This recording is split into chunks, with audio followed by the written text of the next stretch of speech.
sur Bénin TV.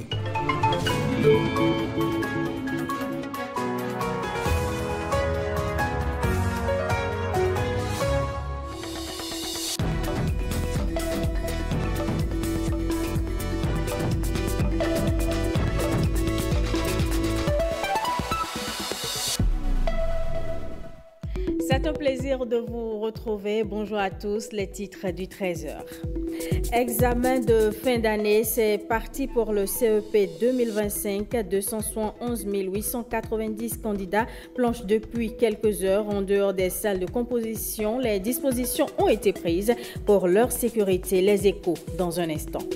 Hier, 1er juin, c'était la journée nationale de l'arbre, célébrée cette année avec une bonne nouvelle pour les producteurs, l'utilisation des plantes améliorantes pour fertiliser les sols. Les détails dans ce journal. On va également s'intéresser à ce geste de solidarité au centre hospitalier et universitaire de la Mère de l'Enfant Lagune. Les guépards du Bénin sont allés soutenir certains patients de ce centre de santé. Une enveloppe financière significative a été remise. Le point dans ce 13h. C'est officiel, les épreuves du CEP 2025 ont été lancées ce lundi sur l'ensemble du territoire national. À Abomey-Calavi 1, ils sont plus de 7000 candidats. Une équipe de la rédaction était au centre d'examen d'Abomey-Calavi Centre 1. Ambiance, organisation et première impression dans ce reportage de Patrick Imavo et de Blaise Atanko. Ambiance de rentrée, mais pas comme les autres. Ce lundi matin à Abomey-Calavi, le CEP 2025 est officiellement lancé. Dans Calavi 1, nous avons entre pour tout 7 971 candidats, dont 3 927 garçons et 4 044 filles. Top départ ce matin avec la lecture, première des 9 épreuves au programme. Aujourd'hui et demain, les enfants vont faire les épreuves écrites, à savoir compréhension de l'écrit ou bien lecture, expression écrite, et le ST, le S et l'oral. Demain, ils vont composer en mathématiques, à dictée, EA, couture et la suite de l'oral. Et le mercredi, ils vont faire le PS. Feuille en main, yeux rivés sur le test, le silence en dit long. Chacun se concentre pour donner le meilleur de lui-même. Concentré, réfléchis correctement, et vous aurez 20 sur 20. D'accord? Et nous voulons le premier du Bénin dans ce centre. Plus précisément, dans cette salle. Il n'y aura rien de compliqué, c'est ce que vous savez faire déjà, vous avez fait à l'école, vous avez fait au cours des évaluations. Même en examen blanc, ça va être même moins difficile que ça. D'accord? Que l'un ne dérange pas l'autre. Que l'un ne perturbe pas l'autre. D'accord? Quand on veut devenir cadre, on ne triche pas. À Abomey-Calavi, comme dans tout le pays, le CEP marque une étape importante. Pour ces enfants, c'est l'occasion d'écrire un nouveau chapitre de leur vie. Dans le zoo, ils sont près de 23 000 candidats, filles comme garçons, à la quête de ce premier diplôme scolaire. Le préfet du département a officiellement lancé les épreuves. Les précisions de Pierrette Adayossi. Dans l'une des salles de composition du complexe scolaire de Guézoyémé d'Abomey, l'un des centres retenus pour cette composition, l'ambiance est studieuse. Je vous souhaite bonne chance et que Dieu vous accompagne, mes enfants. Stylo en main, les candidats se penchent avec concentration sur leurs épreuves lancées par l'autorité préfectorale. Ils sont plus de 22 800 candidats répartis dans 76 centres à prendre part au CEP dans le zoo. Vraiment, je suis très satisfait de ce que nous avons vu dans les salles et tous les candidats ont répondu pratiquement présents dans toutes les salles. Nous attendons qu'on nous fasse le point. Mais les salles que nous avons sillonnées, et nous avons vu que toutes les tables étaient occupées. Et la première satisfaction, c'est que Dieu nous a bénis. Il a eu plu la nuit, mais les enfants, ce matin, déjà, il fait beau temps et les enfants ont tous répondu. On n'a pas constaté de retard d'enfants venus après l'heure. Cette année, nous avons 22 835 candidats. contre 21 714 l'année dernière, ce qui fait un accroissement de 5,16% cette année. Nous avons au total dans le département 76 centres d'examen. Cette année, nous avons ouvert 2 centres des candidats à besoins spécifiques.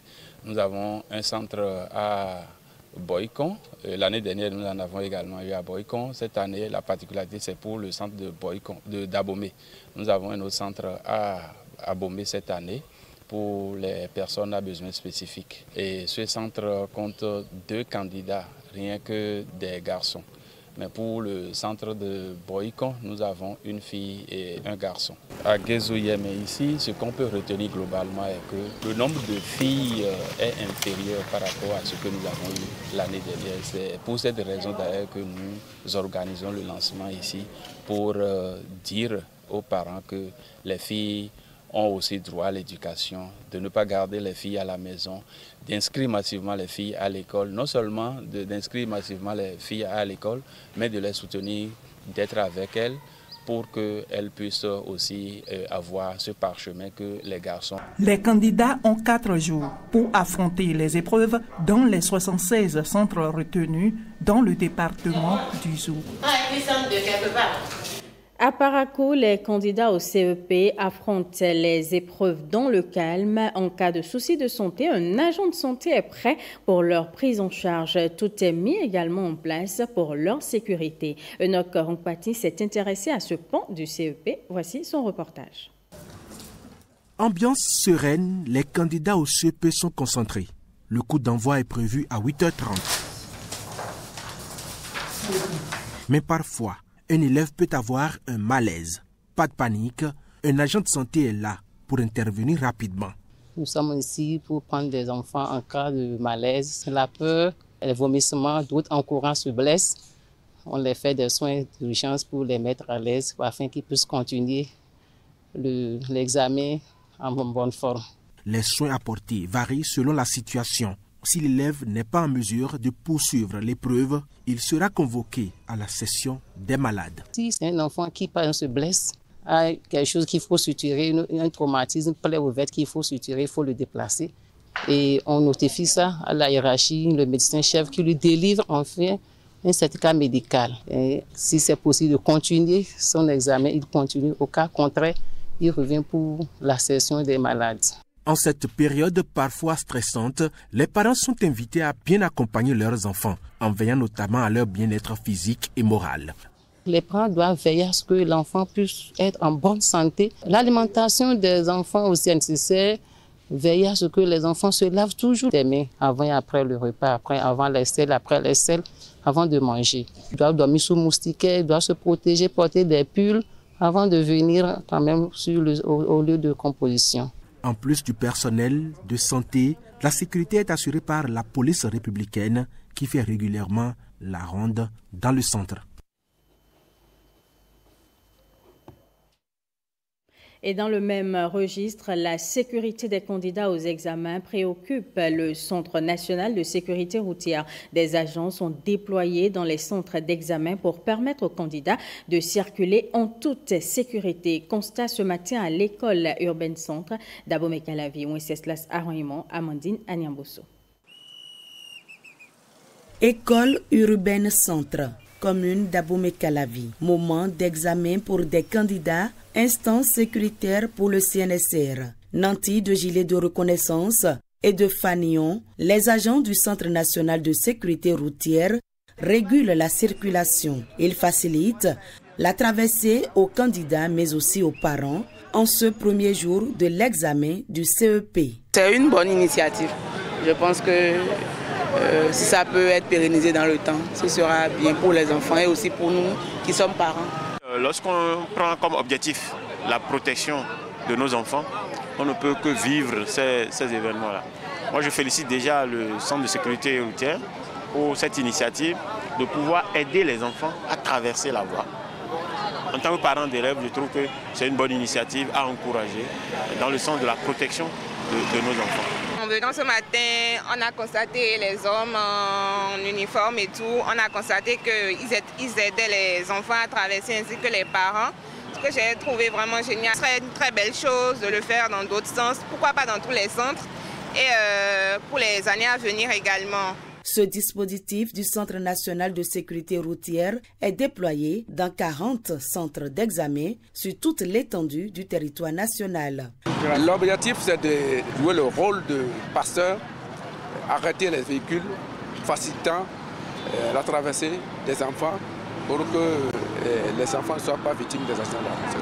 Dans le but de leur permettre de composer de la façon la plus sereine possible, le CNSR entreprend cette initiative qui consiste à déployer des collègues dans les principaux centres d'examen afin de sécuriser les différents couloirs d'accès, chaussées, passages piétons et autres pour éviter les accidents. L'opération dure 3 semaines et couvre tous les examens. Souci premier, sécurité, 0 défaut pour les candidats.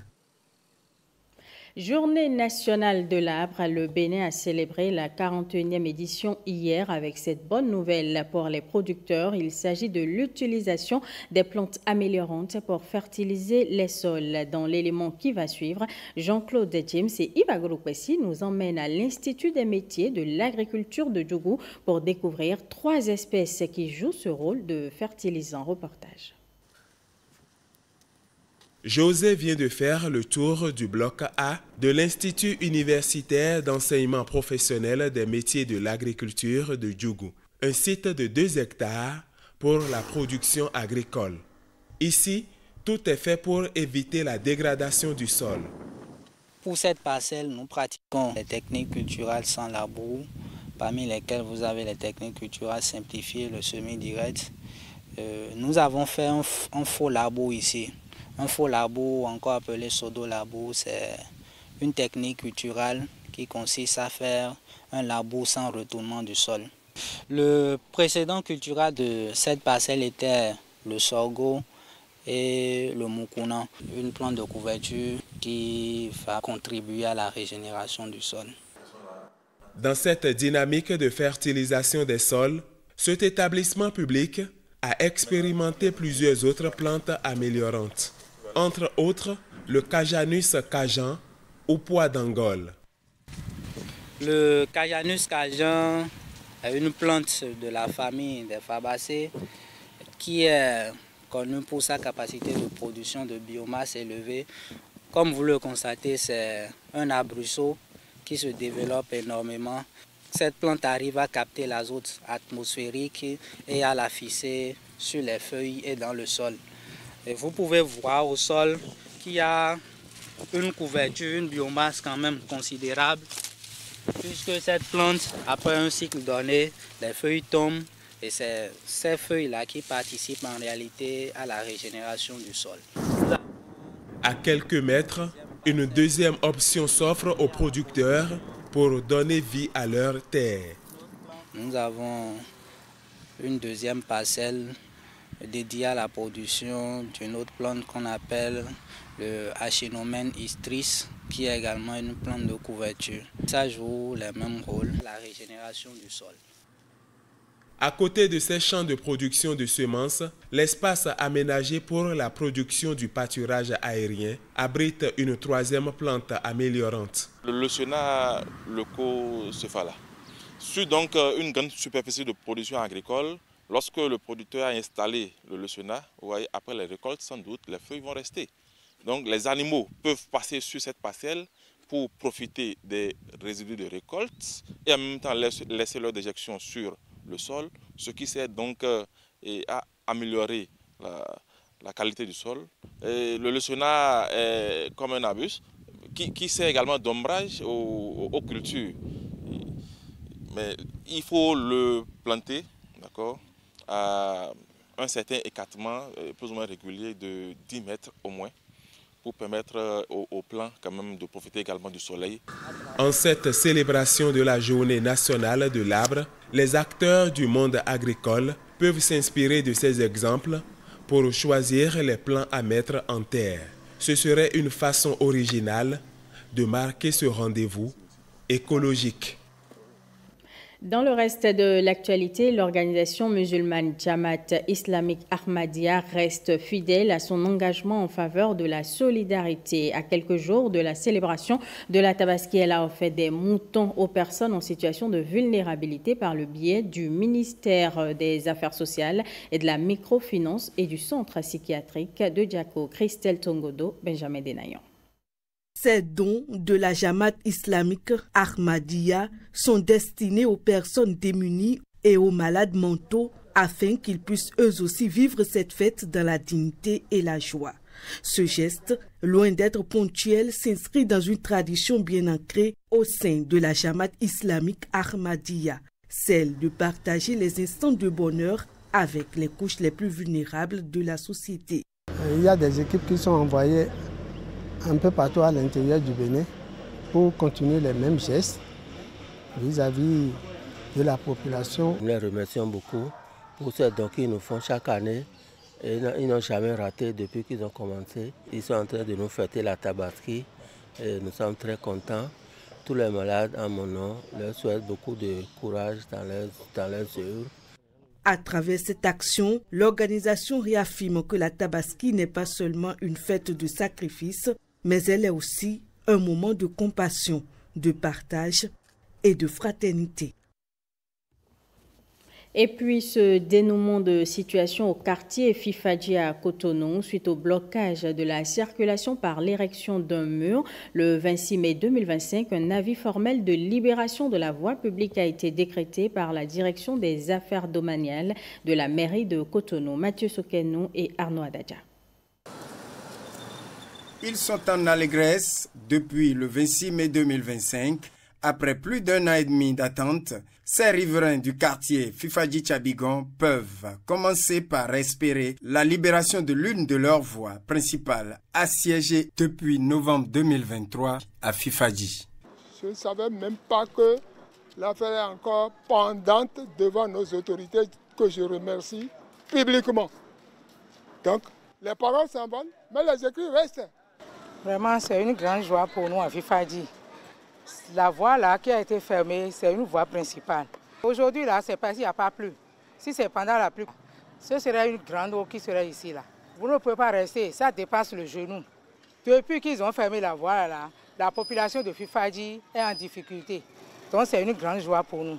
Suite à des plaintes successives, cette inscription murale présage de la mutation de cette parcelle en voie publique. L'espace était donc querellé entre présumés propriétaires et population. C'est une voie qui permet d'évacuer les eaux pluviales vers le bas-fond et en même temps permet la circulation des personnes et des biens dans le quartier. Donc cette voie avait été fermée l'année dernière avec brutalité et contre la volonté de la population de Fifadji. Un pasteur est venu pour dire qu'il veut ériger une église sur la voie. L'actuel propriétaire de cette parcelle clôturée a été convoqué par la direction des affaires domaniales. C'est ce qui réjouit ces riverains de Fifadji-Tchabigon. Je vous l'annonçais dans les titres, les guépards font un geste de solidarité. Ils étaient au centre hospitalier et universitaire de la mère et de l'enfant Lagune pour apporter un soutien financier aux patients. On en parle avec Fifamé Atadedi Okundé et Françoise Nso.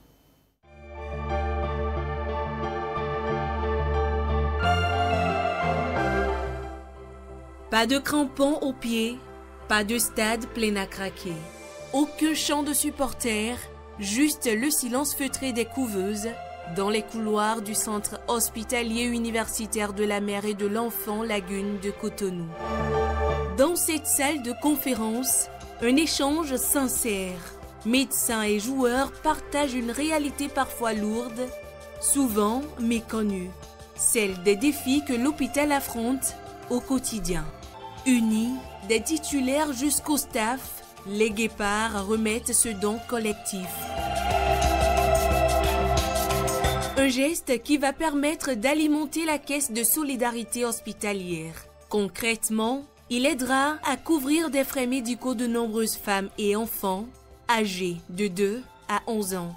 Un soulagement pour des familles à bout de souffle. Un engagement au-delà du sport. Nous sommes très heureux d'avoir fait cette visite. C'est une visite vraiment qui nous a touchés. On a pu voir rentrer dans le centre des prématurés et de voir ces bébés vraiment dans une situation difficile, ça nous a profondément touchés. Et puis aussi de savoir qu'il y a des femmes ici qui n'arrivent pas à payer leurs soins et nous de pouvoir les aider aujourd'hui. Parfois il peut y avoir des cas où des personnes ne peuvent pas se payer les soins ou ont du mal à être là pour un accouchement sans problème. Donc on est là pour montrer notre solidarité avec ces personnes en difficulté. Nous les remercions pour ce geste de solidarité envers les patients en difficulté de paiement. Donc elle les rassure que cette enveloppe ira aux bénéficiaires pour la prise en charge de leurs soins. En quittant ces lieux, les guépards laissent bien plus qu'une simple enveloppe. Ils laissent une empreinte dans les yeux brillants des enfants, dans les cœurs émus des soignants, dans les silences remplis d'espoir. Une nouvelle forme de victoire, et celle-ci ne s'oubliera pas de sitôt. Voici à présent le planning journalier d'animation des marchés. Regardez.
C'est la fin de ce 13h. Merci à tous de l'avoir suivi.